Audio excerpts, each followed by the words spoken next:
El hermano Ramsés Sánchez de México pregunta en Mateo 4:1, entonces Jesús fue llevado por el Espíritu al desierto para ser tentado por el diablo. Pregunta 1, ¿de qué Espíritu habla? Pregunta 2, si es el caso del Espíritu Santo, el que era ahí, entonces yo no comprendo cómo es que el Espíritu Santo llevaría a Jesús a ser tentado por Satanás. Y número 3, y si fuera otro espíritu, ¿cómo pudo entonces aplicar sobre Jesús, que es Dios, para que hiciera algo? Otro espíritu, que no fuera el de Dios, por ejemplo, Satanás.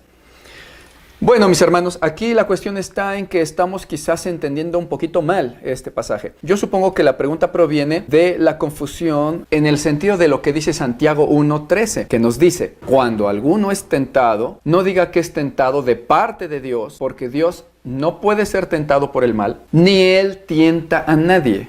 Desde ahí ya decimos, caray, y entonces Jesús, ¿cómo fue tentado? Entonces Jesús no es Dios, porque Dios no puede ser tentado, según Santiago 1:13. Muy bien, veamos. Cuando el Espíritu Santo lleva a Jesús al desierto, porque la pregunta primera del hermano Ramsés fue ¿de qué espíritu habla? Si es acaso el Espíritu Santo, no entiendo por qué llevaría a Jesús a ser tentado por Satanás. Bueno, sí es el Espíritu Santo. Pero ¿por qué llevaría a Jesús a ser tentado? Bueno, porque entendamos que una cosa es quién tienta, el tentador es Satanás, y otra es quién permite que seamos probados. Aquí la palabra en el griego para decir tentar es la misma que para decir probar. Es peirasmos, que significa poner a prueba, proviene de peirazo y dice que es poner a prueba por experimento cuando es para bien y por implicación dice para mal tentación. El que tienta para mal es el diablo. Pero nadie puede decir que Dios no nos haya puesto a prueba alguna vez, ¿verdad? Fíjense la diferencia entre probar y tentar. Nosotros podemos ser llevados por Dios para ser probados en nuestra fidelidad, en nuestra fe. Acuérdense cuando Dios puso a Adán y a Eva en medio del huerto del Edén, ahí en Génesis 2:16, y les dijo, ahí hay dos árboles, el de la vida y el del conocimiento del bien y del mal. No coman de ellos. Dios no está ahí tentando, Dios está probando.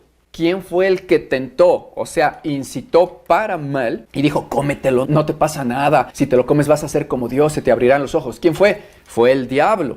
Entonces esa es la diferencia donde muchos se confunden. Dios, el Padre y el Espíritu Santo, sí, por supuesto que pudieron llevar a Jesús al desierto para ser por Dios probado y por el diablo tentado.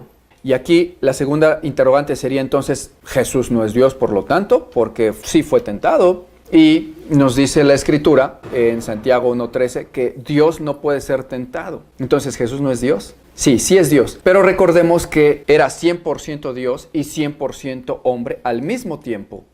La cuestión está en que Jesús nunca quiso hacer uso de su divinidad absoluta estando en carne porque hubiera sido hacer trampa y el diablo nunca hubiera reconocido que fue un sacrificio como hombre. La Escritura dice en Hebreos 2:14 que Jesús mismo tuvo que padecer en carne y sangre y gustar todo lo de carne y sangre como sus hermanos. Entonces Él tuvo que sentir dolor, Él tuvo que sentir hambre, frío y todo conforme a la carne. Conforme a la carne era 100% hombre y así sí podía ser tentado en su naturaleza de hombre. Por ejemplo, ser tentado en cuanto a que, bueno, tienes mucha hambre, Jesús, es lo que pide tu carne, comida, ya ayunaste mucho, ¿por qué no terminas ya el ayuno? Cómetelo, además eres Dios, convierte las piedras en pan, le decía el diablo.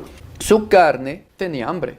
Díganme algo, ¿Dios como Dios tiene hambre? Dice la Escritura en Salmo 50:12, ¿qué tengo hambre yo acaso? ¿O tengo necesidad? Y si acaso tuviera hambre yo no te lo diría a ti. ¿Que yo como carne acaso? Dice Jehová el Señor. No, Dios no come como Dios. Dios no tiene hambre. Entonces, ¿por qué Jesús sí tuvo hambre si es Dios? Bueno, porque era 100% Dios, pero 100% hombre también. Y en esa parte, en esa naturaleza de 100% hombre, fue tentado a comer porque tenía hambre, conforme a la necesidad de su carne. Y venció. Dijo, no, apártate de mí, Satanás. Pero para que comprendamos mejor todo esto, yo les invito a que vean el video sobre si Jesús es Dios. Porque yo entiendo que muchos que no sean cristianos dicen que Jesús no es Dios y que cuando se declaró el Dios no conocen la Escritura, no son cristianos. Véanlo. Entonces, no hay nada raro en que sí haya sido el Espíritu Santo de Dios el que haya llevado a Jesús al desierto a ser tentado por Satanás. Dios, el Padre, por el Espíritu Santo, nunca fue el que llegó a decirle, hombre, mira, ahí están las piedras, conviértelas y terminas el ayuno porque eres Dios.